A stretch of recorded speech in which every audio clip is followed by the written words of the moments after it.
Bitcoiners, welcome back to another episode of the Bitcoin Magazine podcast. It is your host, CK, and this week I have a really awesome podcast. I am the first person to get Stephen Pollock, head of growth and strategy at BPI, the Bitcoin Policy Institute, on a podcast. This is going to be a first ever interview. Stephen is awesome. I met him a couple years back. We've been working very closely together, and he has done an incredible job moving things forward for probably the only institution out there that's putting out really good peer-reviewed content with a Bitcoin focus and putting it in front of regulators so that way they can at least try to be informed. Stephen, welcome to the show.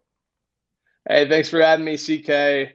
Man, it's exciting to get to just sit down and talk about this story with you a little bit. I know, you guys are good friends of ours. CK's, you've been a great friend of BPI for a long time, and now mine personally. So it's been a pleasure to get to know you and get to know the rest of the team there at Bitcoin Magazine. Yeah, well, hey, Stephen, I've been a huge advocate of BPI pretty much since the beginning. David and Grant are, close friends and people, that I would consider to be counterparts in this Bitcoin movement. And then, getting to meet you and seeing you join the BPI team and the awesome work that you were able to do in moving that project forward. It's just been really awesome. And, I'm happy to call you a friend and excited to have you on the show. So I guess really quick, Stephen, why don't you just like introduce people to who you are? How did you get into Bitcoin? Why are you on BPI? How did you get in this position? So I know there's a lot of questions. Let's just talk about your story. Sure, sure. Well, like most people listening to this podcast, this episode, others, I'm pretty similar. I have a similar story to most people. It's a little bit chaotic of how I got into Bitcoin to begin with, and sort of transitioned over to working in the industry in a professional capacity. So I started fooling around with Bitcoin in 2016, 2017. I thought it was super interesting for obvious reasons. Started going down the rabbit hole, the podcast loop, and got to know a handful of people through Twitter and whatnot. Just trying to learn and grow in my Bitcoin journey there. Along the same time, and really for about a decade, I my career was primarily focused in the political realm.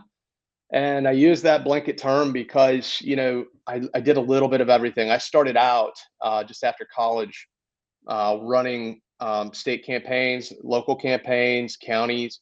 I knocked 10,000 doors, in the summers, and just sort of wore through different pairs of walking shoes, working on issues and working on candidate campaigns.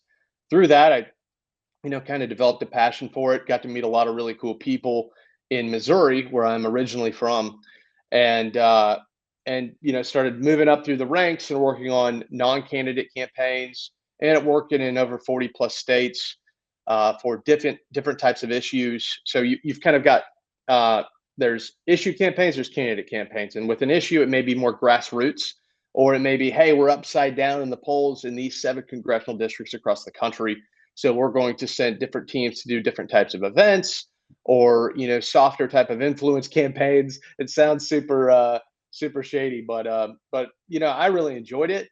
I always was working on things that I personally agreed with, and so I think that's becoming increasingly rare in the political world, unfortunately.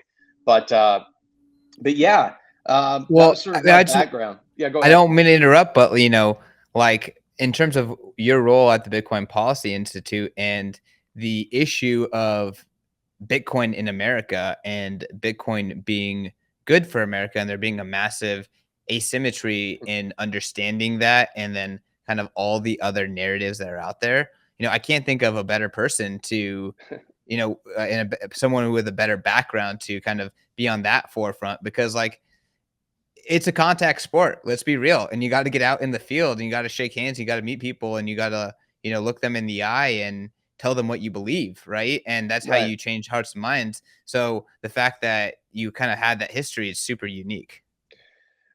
I think I appreciate you saying that. it takes all types. So, you know, before we kind of pick up where we left off, I just want to say, as far as Bitcoin Policy Institute is concerned, I've been here, a little while now, and got to know some of the guys. Obviously, Grant McCarty and David Zell, co-founders of BPI, extremely sharp individuals, high integrity, and a couple of the hardest hustlers I've seen. And I've seen a lot of different types in that political under that political umbrella.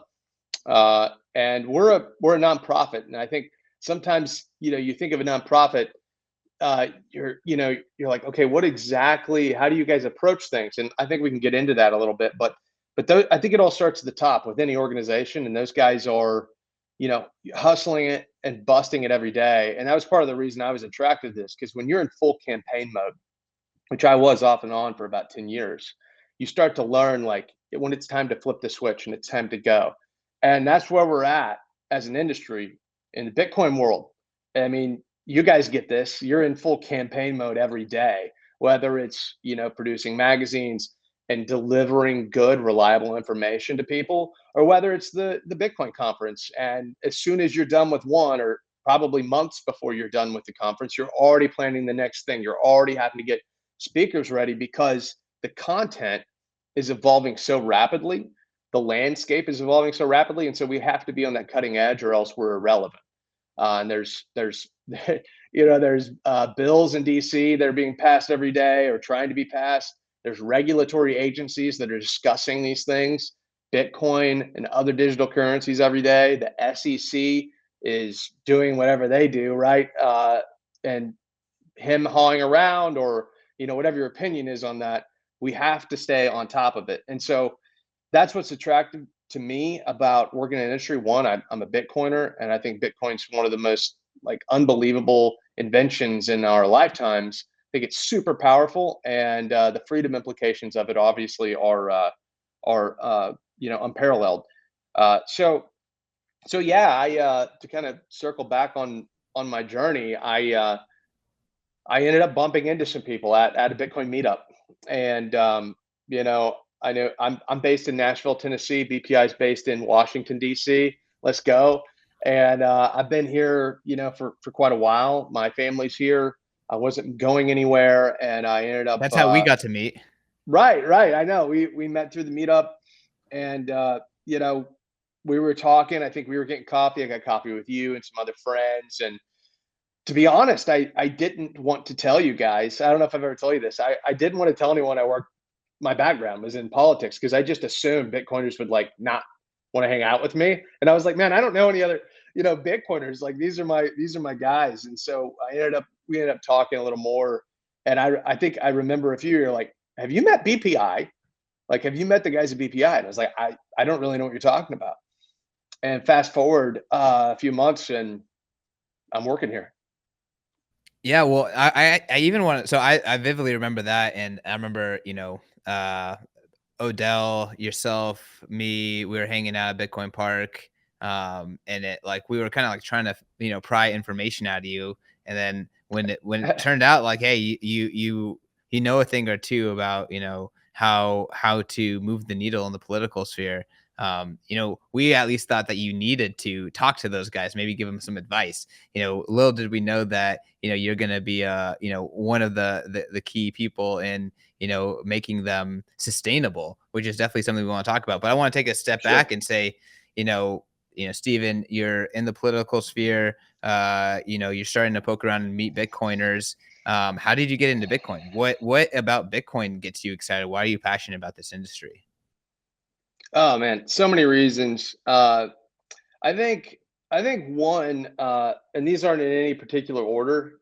As far as like working in the space, set Bitcoin itself and the societal implications of Bitcoin just to the side for a second. There's just a lot of really incredible people.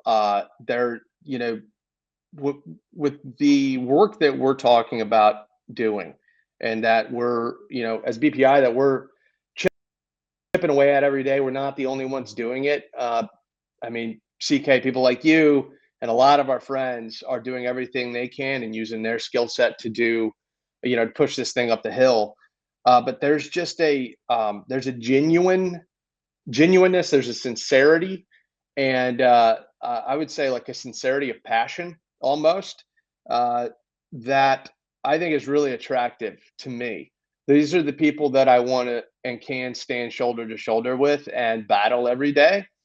And I think sometimes we, maybe if you've been in the Bitcoin universe for a little while, we kind of start to take that for granted. I don't, because I haven't been, but now that I have been in, and working shoulder to shoulder with you guys and a lot of others, I'm blown away by the quality of people that are in the space, and so that's a really important thing to me. You go to conferences, you go to meetups, you go to like some of the smaller events, like at Bitcoin Park here in Nashville. Rod and Matt are crushing it there. They have some unbelievable events and opportunities there. You go there, you're just like, these are very serious people, but they're very kind. They're willing to help educate someone like me who is a little bit of an outsider, and I know some things, but there's my specialty is different than someone else's, and we're all collaborating together. So that's one thing, and then obviously, what you guys spend most of your time on the podcast talking about is just the uniqueness of Bitcoin, the decentralized nature of Bitcoin, the potential for uh, and this is sort of what we focus on at BPI, is like the Hmm. potential for Bitcoin solving a lot of the issues that we're seeing nationally, internationally, for human rights. Yes. Um, we do a lot of research and advocacy around that. Alex Gladstein came to our summit and blew people's minds just this last April on the Bitcoin and Human Rights panel, and part of it was that Bitcoin is a solution, and is currently a solution. We're not talking 10 years from now. We're talking about right now, the way Bitcoin is making people's lives easier, and in many cases saving lives, which is, you're like, what? And I think a lot of our audience in DC, and I know we're kind of all over the map here, but we did this summit last spring, and the idea was people who are in DC that may not be familiar with Bitcoin, but they know they're on maybe a human rights NGO, a non-government organization, or looking at some sort of regulation. They come to DC, they come to our summit. We have human rights experts there. And so, one, they may not even know the problem. So they don't know some of these international issues that people like HRF are addressing. And so they hear the problem for the first time, and then they're hearing the solution. And I've got a great story about that we can dig into later. But that's sort of one application. There's the future of money application. I'm I think one of the more compelling use cases of Bitcoin is within the context of national security, and that's something that we can unpack further as well. But that's something that we as a think tank and advocacy organization here at BPI are going to be focusing a significant amount of energy and resources on over the next calendar year. Yeah, no, well, I mean, so there's the humanitarian element, which is, Alex is probably the best at articulating that. It's awesome to see Sure. that BPI is also doing a lot of good work on that front, because I think that that's undeniable. It's undeniable. There's this meme, Roger Ver saying Bitcoin, if you're not increasing the block size, you're killing babies. There's that much at stake. That meme is kind of hilarious because to some degree, Yeah. like he is correct. There's that much at stake, but obviously, it's hilarious that you got to. We're saving lives with Bitcoin.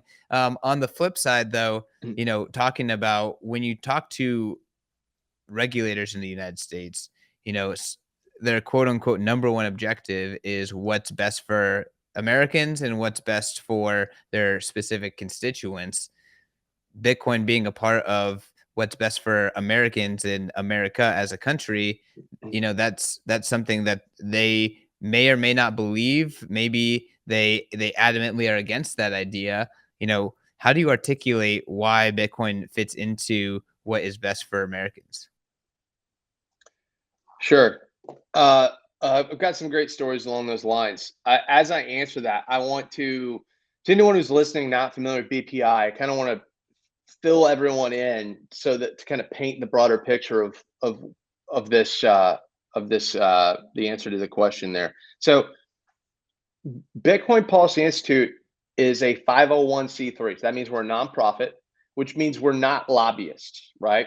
It means more than that, but it also means that I was a lobbyist for a time in my previous career, and those, that's a little bit different approach. In many cases, a very different approach than we've sort of chosen to take with BPI. As a nonprofit, we do research on one side, and we have about 15 fellows right now, give or take. Some are rotating on and off because they're professors, they're academics, and they're professionals with the necessary bona fides to meet the criteria that is required to sort of get past the gatekeepers in Washington, D.C. I'm trying to just put it on the dinner table here for our audience, to do things like testify during congressional hearings and to hand off white papers that are 50 to 100 pages about the nature of Bitcoin and some very specific national security implication or from some very specific environmental impact or lack thereof. So that's what we do on our research side. And then on our advocacy side, we take our research or that of others. We're not picky as long as the statistics are good, as long as the research it meets the very, very high bar that we set.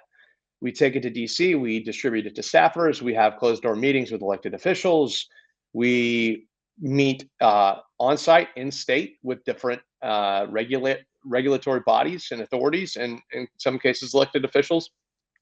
We're not really picky about how we get that data, but we are very careful about timing and appropriateness. We try to sort of be this third party as a think tank and advocacy group that we're here to help educate you. We're here to give you the resources you need. If you're a congressman and you're gung ho and you've got Bitcoin and you think it's the best thing in the world, obviously we're here in your corner and we're here to do whatever we can to support and help. At the same time, if you're antagonistic to Bitcoin, but your team is a little curious, your staffers are like, we really don't know what we're talking about, which is a lot of people in DC especially. We have an open door policy. We're here to help educate you and bring you along and give you context via research papers that you may not have. You may not know that there are very, very compelling arguments that Bitcoin doesn't harm the environment. And in fact, a mining ban would actually backfire and do more damage to the environment than whatever you claim, even if we use your basis that it currently is. So that's a little bit of like a broader context. No, thank you for that. I would say, Yeah, like oh, no, go I ahead. was gonna Yeah. say thank you for that. I went off script and I dived right into that before we even got into what BPI is. So I Right. appreciate you talking about that. But yeah, I mean, kind of now that you've given that backdrop, which is very helpful, I guess why don't you talk about, specifically the question I asked around Bitcoin being in the United States' national interest. Sure. So I think this is a really fun story, just how these things work. Of course, there's the official meetings when everyone thinks, you're working in DC, you got your suit and tie on, you walk into somebody's, knock on a door and at a congressional office and you sit right down and hash this out. And occasionally that is how it works. More often than not, it's a little more casual than that. It's a little more building trust over time and meeting a staffer and having the conversation. Of course, Grant McCarty runs our DC office. He's running all of this. So I'm trying to kind of paint with some broad strokes here. But one example I do have was we were recently at an event and I had the opportunity. I was just introduced in passing. Like this is this is an elected official, very powerful elected official out of Washington D.C. This is his spouse, and so I found myself having a conversation for about an hour with the wife of a very high up elected official out of D.C. I'm not going to name any names or tell any tales out of school here, but it was pretty obvious she was really interested in Bitcoin. She found out what we were doing. She started asking a lot of questions, and we were just kind of joking around, and she kind of started telling me some stories. And hey, I have, her kids are, teenagers, and they kind of screw around with crypto. And they try to tell her about, they kind of told her about FTX and all these kind of things. So we're sort of highlighting the differences between Bitcoin and most of the other type of, cryptocurrencies that are out there, all the other type of cryptocurrencies that are out there. And the difference of, that and maybe like a CBDC or a digital yuan. And so that kind of started the conversation around digital yuan. 30 minutes later, uh, this this really really brilliant lady. She was talking about. Well, I'll just tell you. So I told her, you know, you're very familiar with how not too long ago the U.S. fled Afghanistan, and I just asked her. I said, can you imagine being, someone of your age and your place in society, upper middle class, lower upper class, you don't really have a dog in this fight. You're just trying to live your life, you raise a family, and move on. Uh, and basically, overnight, the United States leaves. ISIS, Taliban, they're all taking over your country again. They've seized the banks, and overnight, virtually, you have lost everything you've ever owned. And she was like, yeah, she kind of talked about, some stories that she had heard through her husband and different staffers about those types of scenarios. And I said, ma'am, you realize for the first time in history that that woman, that her family, they can memorize 12 words and take their entire net worth, their entire life savings, walk through airport security. It can't be confiscated. You can go anywhere in the world and retrieve all of your money, all of everything you've ever worked for in your life. And her eyes just got, like this big. And she was like, are you kidding me? And so it's funny because I talked to the staffers for the elected official later, and they're like, what did you say? Like, this lady's having us order all these books. She's talking about 12 words and how it's going to change everybody's lives in all these different countries. And I just think those types of stories for us, those are simple things. We're like, of course we know about, not your keys, not your coins. Of course we understand self custody, but a lot of people don't. And I think putting those features of Bitcoin into some sort of context that someone like that understands sort of intuitively. I'll give you another example. They actually told me a story about, but just like in their later years, kids in college or at that age, and their water got cut off, and they were like, "What happened? Like the water's not coming out of the faucet." And they call the utilities company again, very senior elected official. Oh, they found out your expiration date on your credit card, your credit card expired.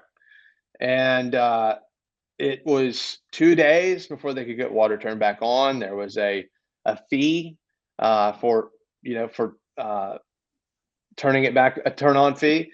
And so, you know, I told her, like, I think that's a great example of something like Lightning Network would be very beneficial. We don't have expiration dates. We don't have, all these type of issues to overcome in order for someone to be able to get water. And especially when I can pay for it. A credit card expires and suddenly 48 hours of hell. Now, that's in the United States for a senior ranking elected official. And the conversation shifted to, like, if that's a minor inconvenience for us. For me, my water turns off today. It's an inconvenience. I get pissed off. I call somebody, chew them out or whatever and fix the issue. For some people in the world, that could actually be a life or death situation. And I think we're seeing, that's just a really small example of a lot of things that we've seen, and we'll see more of as the systems and tectonic plates that hold all this thing up are really beginning to shift and to bump into one another. No, I mean, I think that those are both really, really good stories. And, you know, honestly, it's those kind of human stories around Bitcoin that I feel like elected representatives, they need to hear if there's even a chance of them, you know, being aligned with this thing. Because as long as there's confusion, FUD can move the needle. But if they kind of understand what's happening here, they know that there's consequences to them banishing something that's more than a quote unquote like Ponzi scheme or whatever. Right. We don't. I'll give you one Okay, more. I'll give one you more, one but more. hey, I also want to keep us on time too. So we got a lot of things Right. to talk about in terms of BPI. Yeah, but hit me with another Well, story. Yeah, let's do it. yeah. Yeah, one more. I'll just say I was talking with a staffer about Lightning and trying to explain, uh, why it's such a cool technology, why it's going to really shake things up, why it's important, and with an eye towards some regulatory issues that I know a lot of companies are facing. And the guy just kind of looked at me like, he's not quite getting it, not quite clicking. And I said, well, listen, um, let's talk about credit card fees. You know, most credit card fees, everyone here knows it's about 3% every time you do a transaction, give or take, whatever, but it's around 3%. And and I kind of started talking about that, and he was looking at me kind of weird. And he said, "So actually, I think I know exactly what you're talking about. Our team went to, a lot of the staffers, they go out into the, all over the state or all over the district, and they visit constituents. They drop in. They have all their favorite spots because they're there regularly. They probably were there during the campaign season as well, because people who work on the campaigns are normally the people who end up working in the offices. And so they have their haunts. They stop at, some rural restaurant diner that they always go to, and they get ready to pay for their whole staff, which is probably, 5 to 10 different people. And they're like, wait, what do you mean you don't accept cards? And they're like, yeah, a few months ago we went cash only. And they're like, why would you do that? Doesn't that hurt your business? And they're like, no. In fact, credit card fees were about to put us out of business. And I know, most restaurants that we go to, we don't know. We're like, no way they're operating on a 3% margin. That like really a 3% is a matter of life or death. And that may not be true. But where I'm from out in the middle of nowhere, man. And a lot of these mom pop restaurants, 3% is the difference in them keeping the lights on or them going out of business and just doing something else. And so he intuitively understood, like, so you're telling me that someone like that, the Lightning Network, can help them stay in business and accept electronic payments, whereas the current system could literally force them out of business. I'm like, that's exactly what I'm telling you. That's what I've been trying to tell you. But it takes those real life stories of real people that they can connect to. It's just like anyone. We overcomplicate this sometimes. So it's like, how do we orange pill these the same way as you and I? It just has to put a human face on it. And that's what we're trying to do. Yeah, no, again, I agree. And, I think one thing before we move on to the next subject is like, what's like the pillar thesis at BPI? Because I think that that's something that's important because I think when Bitcoiners hear about what the Mm. thesis is and, what elements of Bitcoin, you are educating people about, they're going to be really excited about, the work you're doing. Right. Well, I appreciate you bringing it home. Yeah. Essentially, our goal at Bitcoin Policy Institute is to demonstrate that Bitcoin is good for America. We want to show that it's good for America from a national security standpoint, that it's good from an environmental and energy standpoint, that it's good in a future of money standpoint. And we want to demonstrate the value long term, the strategic value of Bitcoin to the United States as a nation state, uh, to sort of bring it down a level.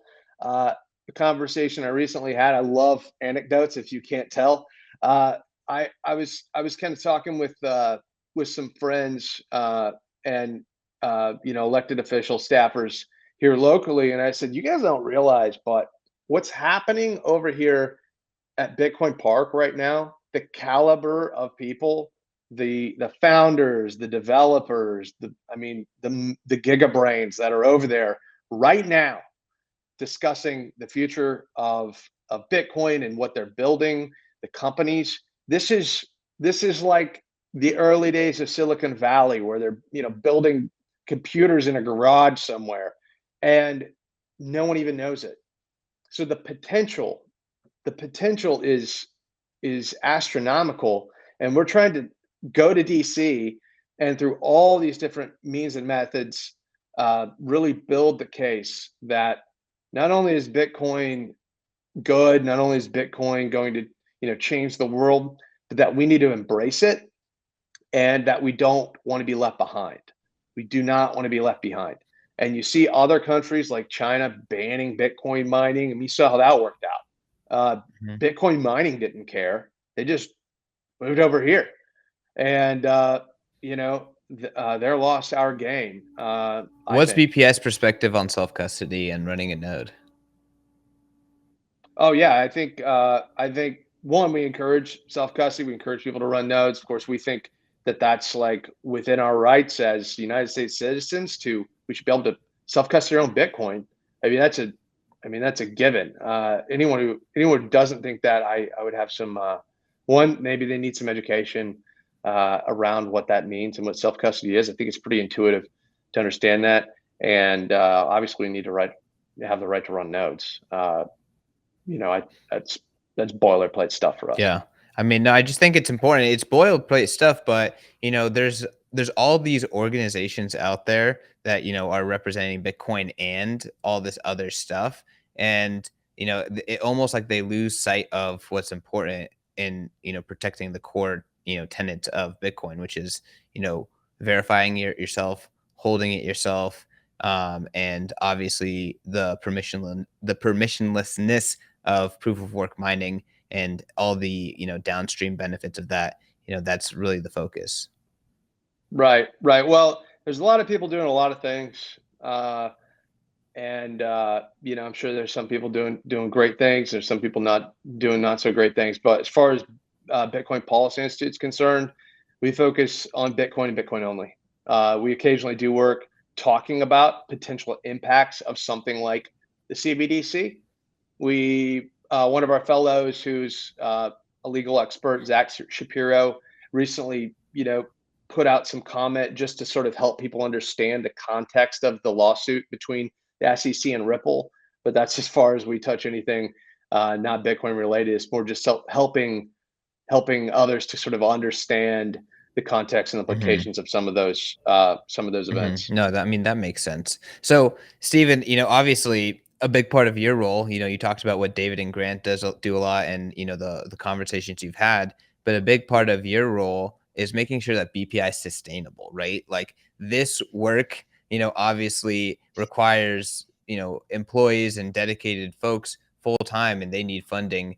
Can you just talk about you joined this team in a time where it was kind of life or death in terms of being able to be sustainable and doing this work for the Bitcoin industry, and what that experience was kind of like getting it to this point where you're adding rock star fellows who are professors at Ivy League institutions to write about money in Bitcoin. Sure. Yeah. I you know, Grant David launched BPI, right, not right before a pretty brutal bear market, and so like any organization, really any company, we definitely feel the impact of that.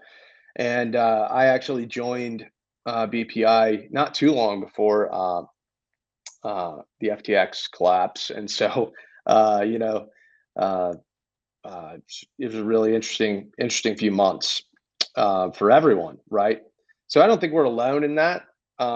Obviously, the goal of any nonprofit, you want long-term sustainability.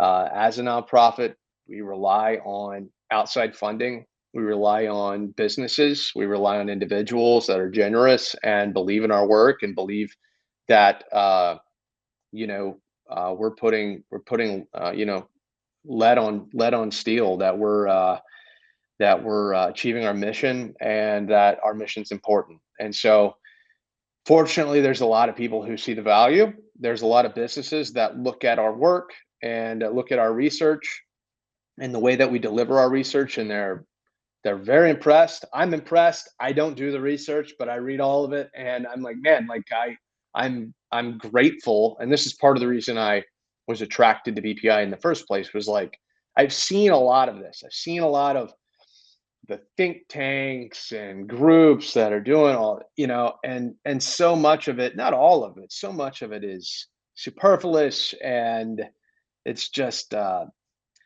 it's just sort of it's just I don't know. I don't want to be too derogatory, but you get where I'm going with it. And No, I totally, I totally. I look at BPI and I looked at our fellows and I read some of the work and I'm like, one, nobody's doing this. Nobody else is doing what BPI is doing. And I said this, CK, you and I talked about this before I was ever on board. I was like, man, these guys are doing phenomenal work. And No, it so was no one's doing undeniable, it. honestly. To me, it was It's high shocking that level. people weren't just, giving the money, just based on, what they were doing even from day one, but obviously it's not that easy. Well, I think a mistake people make when they look at nonprofits is you look at the product, right? In our product, we have 15 fellows producing unbelievable research. We just brought on, you mentioned a new fellow. We just brought on Sarah Krebs. She's a Cornell professor. She's a senior fellow at the Brookings Institution. She's, she's unbelievably brilliant and talented. And you look at someone like her, or you look at our fellows like Troy Cross or Matt Pines. I could go down the list. They're all amazing. Uh, and you're like, man, I guess these guys are cruising. They have all these connections. They're in DC. They're meeting with all these like high up officials, and we just sort of are like, I don't. We kind of caught lightning in a bottle. We said, I keep saying we. I mean, a lot of the work was done. Foundation was laid before I was ever around, but David and Grant, they just hustled. There's no easy button to recruiting, academics that are leading experts in their field.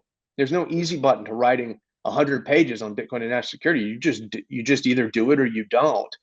And so, people look and they're like, well, you guys are crushing it. I mean, they must be doing, they must be flush with cash. And the truth is, like, we just grind, and we grind every day. And I'm a big sports fan. I read like all the documentaries. There's like the F1 series now. There's the quarterback series on Netflix, and uh, my favorite quarterback. I'm a Chiefs fan. Is Patrick Mahomes. I mean, he's the man. I've been a Chiefs fan since I was an infant. But they all say, like, let's get 1% better every day, and that's what we try to do. Is like, let's be 1% more effective every day at what we do. Let's be 1% more effective at our research, 1%, especially more effective at our DC advocacy. But I think if I had an ask, it would just be like, we have I can rattle off paper after paper that we're either just put out, or that we have queued up, assessing the externalities of Bitcoin mining.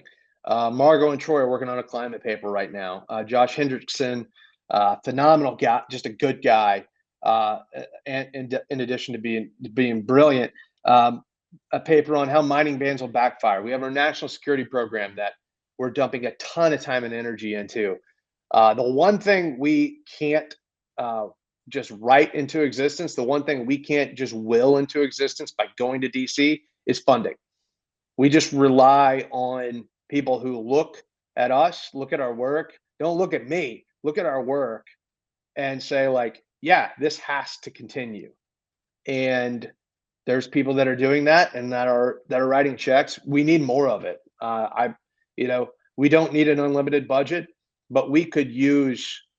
I can promise you, uh, you know, we could double or triple our output if we had the right resources. We're doing great, but we could double or triple our output if we had the resources necessary. Yeah, I mean, and granted, you're doing great now. That wasn't always the case. I think you didn't want to go too much into it, but there was some time where it was month to month. Is this going to be able to continue? And obviously, the value that you've been able to create has really demonstrated why BPI needs to be sustainable, and that's why BPI is sustainable right now. And it's really exciting, to see now what you all at BPI are able to do once you have a solid foundation to build off of. And Sarah Krebs, she's obviously a massive get. I don't think many Bitcoiners really understand how big of a get that is to be on Right. effectively Team Bitcoin to try to articulate why this technology is important. Um, and that's just the beginning, right? So the Right. more that BPI is able to take industry dollars, take independent donations, the more that BPI can continue to build Bitcoin's momentum. Because ultimately, if you live in the US, you want this protected for you. But if you live outside of the US, BPI is also a model for what you can do in your country. So we already see Bitcoin Policy UK emerge, undoubtedly inspired by the work you are doing. And, more of these will emerge as, people continue to advocate with in their own realm why Bitcoin is good for them. Because like here's the key, and I'll get off my tirade and pass it back to you, Stephen. Bitcoin is anti-fragile. This is something I realized. Bitcoin's anti-fragile. Bitcoin is designed to last this test of time. Bitcoiners, us, we're the fragile ones. We're the ones who need Right. advocating for. The work you're doing is for the Bitcoiners, not necessarily Bitcoin. Obviously, everything is good for Bitcoin, but that's what's important. And we want 1,000 of these organizations protecting Bitcoiners and Bitcoin advocates and Bitcoin users in every nation. So that's why I think Right. it's so important. But Stephen, back to the work you're doing. What's next? What can people get excited for about BPI, and why should they be thrilled about investing in Bitcoin by investing in this kind of work?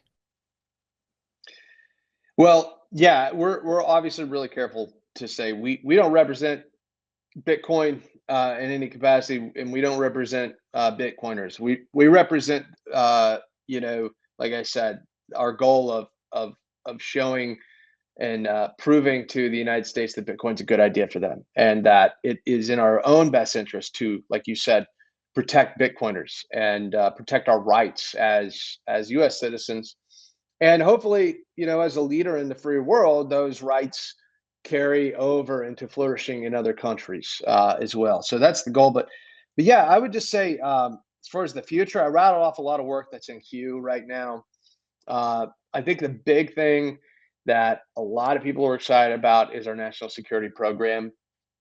You know, there, if you go back and you kind of thumb through our website, which we're in the process of updating right now, there's some really compelling research about China's goals in Africa via the Belt and Road Initiative. Just to sort of, you know, do a very high level summary. If you're not familiar with the Belt and Road Initiative, China's moving through Africa, building infrastructure, and saying, "Hey, let's make a deal. Uh, I'll build infrastructure in or through your country." And they're like, "All right, what's the catch?" They're like, "The catch is we'll pay you to let us do it." I'm like, "Are you serious? You'll pay us to let you build infrastructure?" And they're like, "Yeah." They're like, "All right." They're like, and so, here it is. Here's your digital yuan, which is obviously a tool of the surveillance state. So they're spreading their own CBDC throughout the world. And as the United States, we have a question we have to ask is, what do we do about it? Well, we kind of have two options. And we have a few different options, but let's just filter them down to two for the next, we have about 5 minutes left of this podcast. One option is we can bring our own CBDC and we can start throwing it around ourselves. So, in the words of Matt Pines, we could try to out China China, and for a number of reasons. One, China's better at being a surveillance state, and they're better at being China than we are. Some listeners may disagree with that, but China's always going to be better at being China. So we can out China China, or we could use we could build some freedom firewalls, which is, I just made that term up, but we could basically install Bitcoin We could give Bitcoin, or use Bitcoin in different countries or in different areas, different regions, as firewalls of freedom. So when China comes through, tries to install their CBDC, these countries are like, I'm good. And actually, we've seen this play out in that region. We have we have proof of concept that works. And so it's more than just that story, but a full uh, deep dive into a lot of those dynamics. You can go on our website, go under national security and read it. We're going to take that, we're going to run with it to the nth degree. And there are a lot of really interesting things queued up for the rest of this year. Well, I mean, hey, I think freedom firewall is super important. Ultimately, um, the idea that the US should make its own CBDC, I definitely don't think that that's the way. I Right, think Bitcoin is the money that has American values built into it. And when you look at how Bitcoin is distributed, it's just distributed through mining, and mining has a whole host of benefits for countries in Africa that need infrastructure to be built, need a buyer for that electricity infrastructure that that comes before people are ready to accept that electricity. So right. there's Buyer at first organizations. resort, buyer last resort. Right. Yeah. I mean, and that's a tough concept for people to understand. I think Brandon Quittem said Bitcoin mining is everything you don't know about Bitcoin mixed with everything you don't know about the energy grid. But Yeah. ultimately, when you actually understand what's happening there, it's pretty obvious that Bitcoin is this ingenious solution to install freedom, firewall freedom, as well as to help these nations advance in a way that's much more natural and beneficiary than the Belt and Road top down initiative that's happening there. So, hey, I know that you have a hard stop, Steven. I want to give you the last word here. What's your call to action to the Bitcoin Magazine audience listening to this? Yeah. Well, I'd say there's a couple things. One, uh, everybody says, and you've heard this a million times, like call your congressman, call your elected officials, and you can probably roll your eyes. I mean, I know I did for a long time, but that stuff actually matters. And I know, you know, we sort of we're sort of 0 or 1 with our elected officials. We either think they're the best ever, or we think they're cronies that are useless, and their only goal is to like destroy everything we love. Well, I'm sure there are people like that, but my experience, they at least they really give a damn what you think for whatever reason. But call them, like talk to them about this, and talk to them about Bitcoin and why I think it's important. Read some of our work, talk to them about that. So I think that actually is a really important thing, especially at scale. The more voices we hear, we're like, whoa, and even if you don't like them, even if they don't, even if they say they don't like Bitcoin, there's something to be said for realizing, like, man, I'll mess with a lot of people, but I'm not going to mess with those Bitcoiners. 'Cause there's a lot of them, and they're really fired up. I think that's important. Uh, on the other side, for as far as BPI is concerned, I personally, if you're listening to this and you want to have a conversation, maybe I'm wrong about everything, you want to correct me. I'm always open to taking meetings and collaborating and having a conversation with someone. So feel free to reach out on Twitter. And third, we circle back to it. Not trying to pitch everybody, but we could use your help. We have a big fat shiny donate button on our website, and we are in the process this fall. We're trying to build we're trying to build up our monthly recurring donation base through our campaign. And CK, we should have put this at the beginning, but uh, I wanted people to kind of know more about us before I told them. But we have a campaign this fall starting next month, and we're going to be focusing exclusively on or intensely on building up that monthly recurring donations. That's what we really need. That helps us know and helps us to be able to project out what we can afford to do as far as research or bring on fellows, or doing different events, which is super Hmm. important. We Hmm. have to be able to do more of that, especially in DC. It's unbelievably expensive to go up there and do an event, but we have to do it. And so, the plebs, you guys band together. I know you guys could help us out. And if anyone is interested in making a significant donation, we accept those too. All right. Well, hey, Steven. No, I appreciate you kind of telling people about that campaign. I know that, for me, if that's something that I want to put my name on, I can write it off. And, I already donate to some nonprofits. So I can't think of a better place to, point that tax deductible,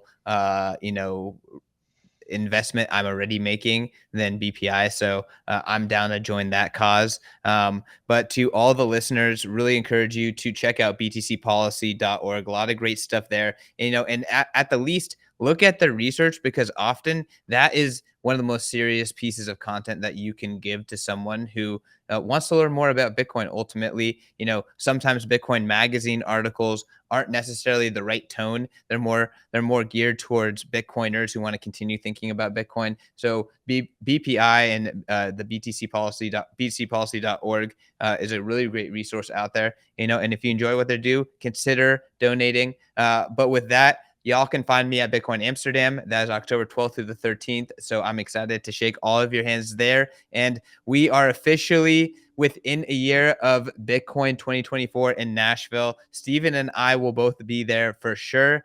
So come shake our hands in Nashville. Thousands of Bitcoiners have already pre-purchased tickets, and you can still get your Amsterdam and Bitcoin 24 ticket bundled for very, very cheap, cheaper than the shows that are just later this year. So it's definitely the best deal on the market for the best events of the year. And with that, thank you, Miami, for the last 3 years in this amazing city.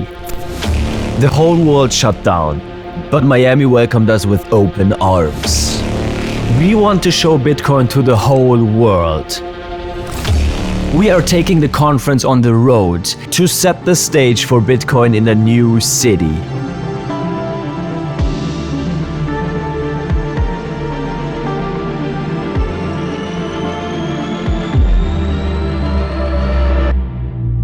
Nashville. Bitcoin 2024 is coming to Nashville in Tennessee, a city that is known as a music and freedom city. Bitcoin 2024 in Nashville from July 25th to 27th.